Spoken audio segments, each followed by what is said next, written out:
नमस्कार साथियों, स्वागत है आप सभी का बातें बाजार की पर। मैं हूं अंकित अवस्थी। साथियों, हाल ही में एक सुर्खी इस समय हेडलाइन बनी हुई है और हेडलाइन ये है कि भारत चीन से आने वाले निवेश को हरी झंडी देने जा रहा है।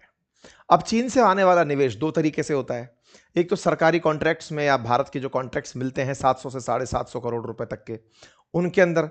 और दूसरा होता है एफडीआई, फॉरेन डायरेक्ट इन्वेस्टमेंट के माध्यम से। हाल ही में रॉयटर्स ने अपनी एक्सक्लूसिव खबर में इसे छापा और लिखा कि India plan to scrap curb on Chinese firm bidding for government contracts. तो भारत के अंदर जो सरकारी कॉन्ट्रैक्ट्स हैं, उनके अंदर भारत चीन की एंट्री को जो रोक रखा था उसे वापस से शुरू करने जा रहा है। हेडलाइंस बनती हैं, पता चलता है कि 200 से ज्यादा चीनी इन्वेस्टमेंट जो प्रपोजल है वो इस समय पाइपलाइन में है और भारत के साथ जेवी करके, जॉइंट वेंचर करके काम करना चाहते हैं। ठीक है साहब। ऐसे में रिपोर्ट्स को जब डिटेलिंग में जाना गया तो पता चला 700 से 750 अरब रुपए के जो सार्वजनिक खरीद प्रोजेक्ट हैं, वित्त मंत्रालय उनमें से चीनी कंपनियों पर लगा पाबंदी हटाना चाहती है। भारत सरकार के साथ हाल ही में जो रिपोर्ट्स निकलकर आई हैं वो सरकारी टेंडरों के बारे में है। वित्त मंत्रालय इन पाबंदियों को खत्म करने की योजना बना रहा है ताकि सार्वजनिक खरीद के प्रोजेक्ट्स में बोली लगाई जा सके।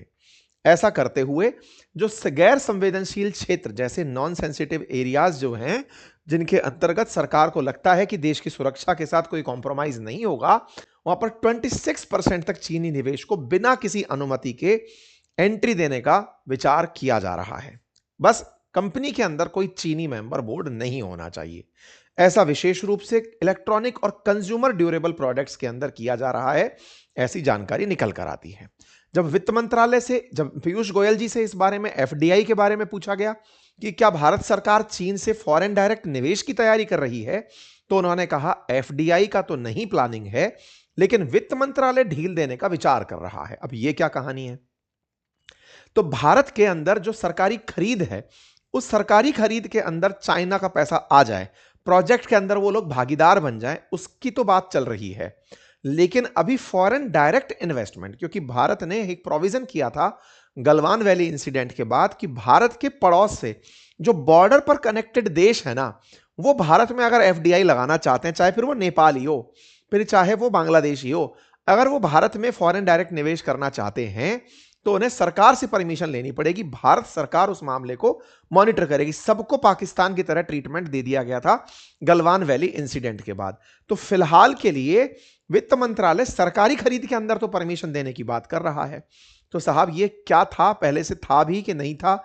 चीज क्या है? और आप सभी जानते हैं कि ये सारा घटनाक्रम जो भारत और चीन के बीच में फैला, वो गलवान वैली इंसिडेंट के पास बहुत ज्यादा विकट हो गया था, क्योंकि भारत और चीन के बीच हुआ आफ्टर 1962 सबसे बड़े क्लैश में से एक माना गया था, जिसमें 15 जून 2020 को पूर्वी लद्दाख की गलवान घाटी के अंदर भारत और चीन के सैनिकों का आमना सामना हुआ था। उसमें 20 भारतीय और 40 चीनी सैनिकों के 20 भारतीय सैनिक जिसमें शहीद हुए थे, यह खबर निकल कर आई थी। और रिपोर्ट्स में 40 चीनी सैनिकों के भी मारे जाने की खबर निकल कर आई थी। कुछ इस तरह से इसका एक वीडियो फुटेज बाहर आया था, जिसमें कि हाथ में अपने डंडा और रॉड, कांटेले कुटीले तार लेकर के चीनी और भारतीय सैनिक आपस में गलवान वैली के अंदर एक दूसरे के साथ संघर्ष में दिखाई दिए थे। ठीक है साहब। जब यह घटना घटी, उस समय अचानक भारत में चीन के खिलाफ तगड़ा प्रोटेस्ट इरप्ट हो गया। और उस समय भारत में, चूंकि इलेक्ट्रॉनिक्स का बड़ा सामान हम चाइना से परचेज करते थे, चीनी सामान का बहिष्कार होना शुरू हुआ। दुकानदार लिखना शुरू कर दिए कि चीनी सामान हम यहां नहीं मिलता है।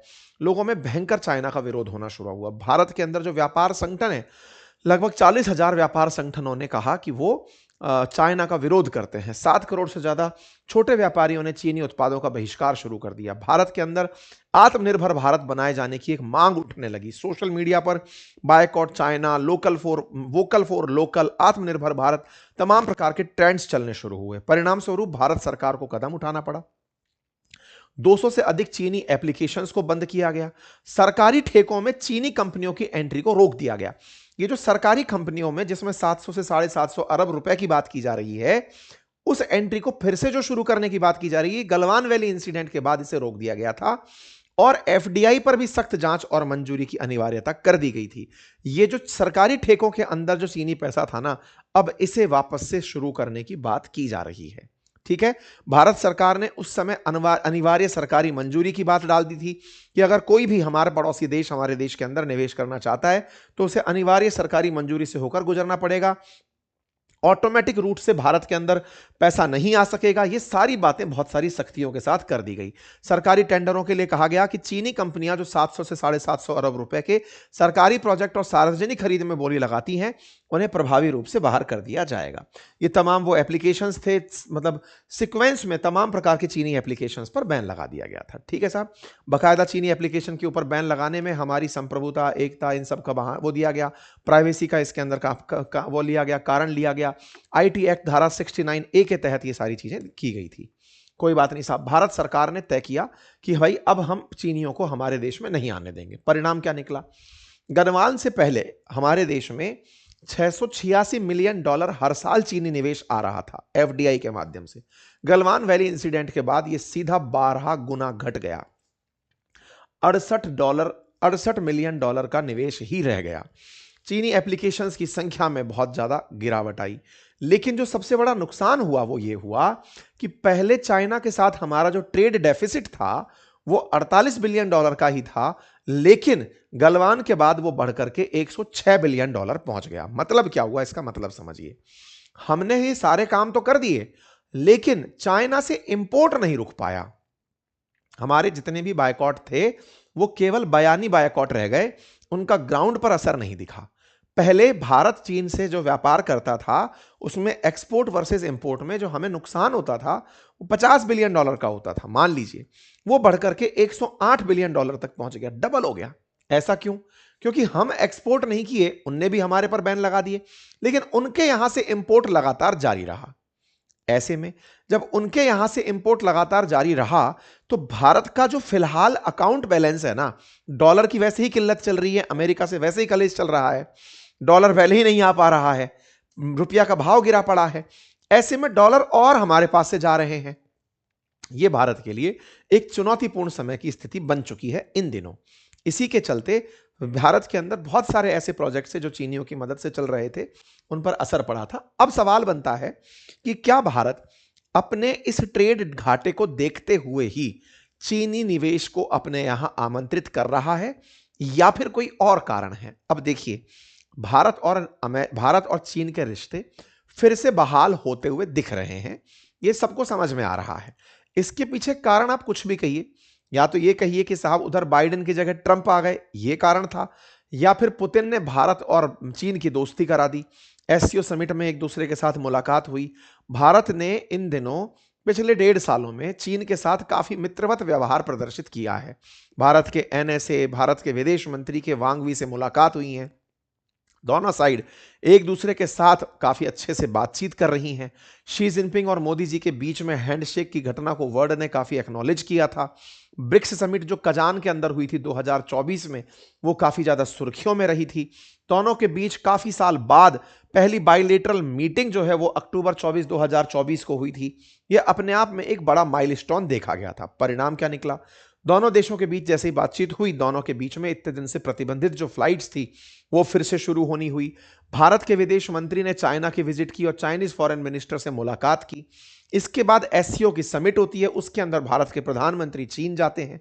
इसी बीच में ट्रंप अपना टैरिफ हम पर लाद देते हैं। टैरिफ का चलना होता है, भारत के व्यापार का बाधित होना शुरू होता है। एक तरफ हम अमेरिका से ट्रेड घाटे में और बढ़ गए, उधर चाइना के साथ भी हम लड़ाई करके बैठे थे कि हम तुमसे भी व्यापार ढंग से नहीं करेंगे, और उससे हमारे ट्रेड घाटे और बढ़ रहे थे। उन्हें पाटने का समय था कि उन्हें कम कैसे किया जाए। तो भारत के लिए डॉलर एक चुनौती है। डॉलर चुनौती है तो उसे प्राप्त करने के तरीके क्या हो सकते हैं? पहला, विदेशी निवेश देश में आमंत्रित किया जाए। दूसरा, हमारे रेमिटेंसेस हमें और ज्यादा मिलें। तीसरा, हम व्यापारिक घाटे को कम करें या फिर व्यापार सरप्लस में जाएं। हम ज्यादा सामान बेचें, कम सामान खरीदें, लेकिन यह हमारे साथ हो नहीं पाता। तो हमारे बिल कम हो, लेकिन बिल के लिए हम इंपोर्ट एक्सपोर्ट भी ज्यादा करें। तो उसके लिए जरूरत है कि हम चाइना के साथ ट्रेड को बैलेंस करने निकलें। इससे भारत को धीरे धीरे चाइना के साथ रिश्ते सामान्य करने की आवश्यकता महसूस हुई। लेकिन हां, इस बीच में भारत ने काफी सारे काम किए। पीएलआई यानी प्रोडक्शन लिंक इंसेंटिव स्कीम देके भारत के बहुत सारे सेक्टर्स जिन्हें हम प्रमोशन दे सकते थे उन्हें प्रमोट किया गया। 2 लाख करोड़ रुपए की भारत सरकार के द्वारा देशी कंपनियों को सहायता दी गई ताकि वो अपने लेवल पर प्रोडक्शन बढ़ा सकें। परिणाम भी हुआ, सोलर सेल्स के अंदर भारत ने बड़ा काम किया। भारत ने मेक इन इंडिया को बहुत बूस्ट दिया। इलेक्ट्रिक वाहन हो, कई क्षेत्रों के अंदर चीनी कंपनियों तक नहीं, मतलब इन चीजों के अंदर हमने काफी सारा काम किया। लेकिन अब सवाल आता है, तो फिर जब इतना ही सब कुछ था तो अब के पीछे क्या तर्क है कि हम फिर से शुरू क्यों कर रहे हैं? तो इसके पीछे का कारण क्या निकला कि मेक इन इंडिया तो चला लिया हमने भारत को मैन्युफैक्चरिंग हब बनाने के लिए, लेकिन अभी भी इलेक्ट्रॉनिक्स जैसे आइटम जो है ना, उनमें चीन की काफी ज्यादा पकड़ है। चीनी निवेश के बिना भारत की उत्पादन क्षमता फिलहाल धीरी पड़ी हुई है। चाइना इलेक्ट्रॉनिक्स के अंदर चीनी बैटरियां, चीनी गाड़ियां, चीनी तमाम सुविधाएं, अगर चाइना भारत को बाजार के रूप में देखता है और भारत उसका मेक इन इंडिया की कंडीशन रख देता है कि आपको ये जितने भी माल भारत में बेचने हैं, इनके लिए प्रोडक्शन आप भारत में करिए, क्योंकि भारत अब एक इकोसिस्टम बना चुका है और वो इकोसिस्टम है भारत के अंदर चीजें बनाइए, मेक इन इंडिया करिए। अगर आप मेक इन इंडिया करेंगे तो हमारे देश में रोजगार बढ़ेगा। दूसरा, भारत ने इन दिनों क्या पाया है कि जो अमेरिकी कंपनियां चाइना को छोड़ के बाहर जाना चाहती हैं, वो चाइना के अल्टरनेटिव में भारत को चाहती हैं कि भारत के अंदर हम प्रोडक्शन कर लें। तो भारत भी चाहता है कि चाइना की कंपनियां चाइना से बाहर अगर कहीं जाकर के प्रोडक्शन यूनिट लगाना चाहें तो वो भारत को चूज करें। इस तरह से हमारा ट्रेड डेफिसिट बहुत घट जाएगा, क्योंकि अभी हमें एक्सपोर्ट करना पड़ता है, हमें अभी इंपोर्ट करना पड़ता है चाइना से, तो बहुत सारा डॉलर बेचना पड़ता है। अगर चीनी कंपनियां भारत में ही आकर माल बनाकर हमें बेचेंगी तो हमारे देश के अंदर से एक्सपोर्ट, मतलब जो ट्रेड डेफिसिट है ना, वो कम होगा।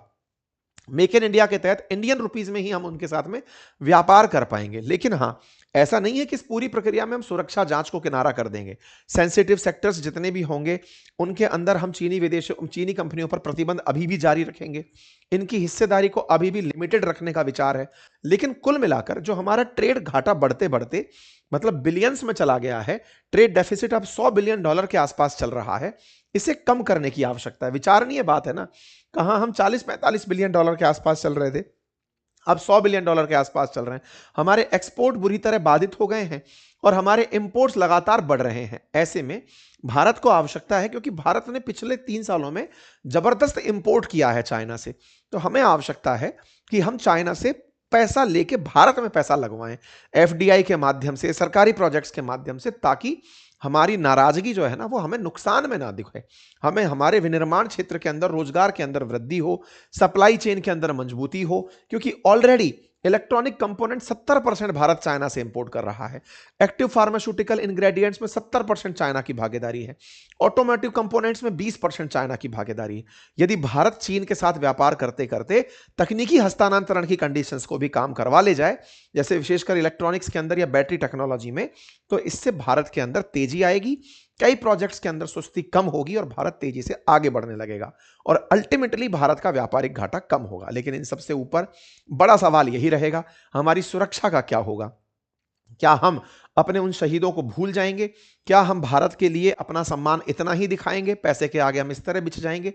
तो इसका तर्क यह है कि गलवान के बाद में हमारा इंपोर्ट चाइना से बढ़ा है, घटा नहीं। तो अचानक उनसे अब पैसा डायरेक्ट मांगना जो है ना, वो हमारे लिए ज्यादा सहूलियत भरा होगा। अदरवाइज हमारे अकाउंट्स खाली हो रहे हैं, हमें उनसे व्यापार करके अभी नुकसान हो रहा है। चाइना से अगर इन्वेस्टमेंट लेकर वापस आए तो भारत के लिए वो फायदेमंद सौदा है। ये वाली जो प्रक्रिया है, ये पिछली जो हो रही प्रक्रियाएं हैं उनसे ज्यादा सकारात्मक है। उम्मीद है कि आप इस बात को समझ पाए। ठीक है साहब, फिलहाल के लिए इतना ही। बाकी आप लोग इस विषय पर क्या सोचते हैं, अपनी राय जरूर कमेंट बॉक्स में रखें। चैनल पर नए हैं तो चैनल को सब्सक्राइब कर लें। बातें बाजार की एप्लीकेशंस को भी चेक करें, हमने उस एप्लीकेशन पर अपने काफी बेहतरीन कोर्सेज शेयर किए हुए हैं, आप जाकर उन्हें चेक कर सकते हैं। Thank you so much.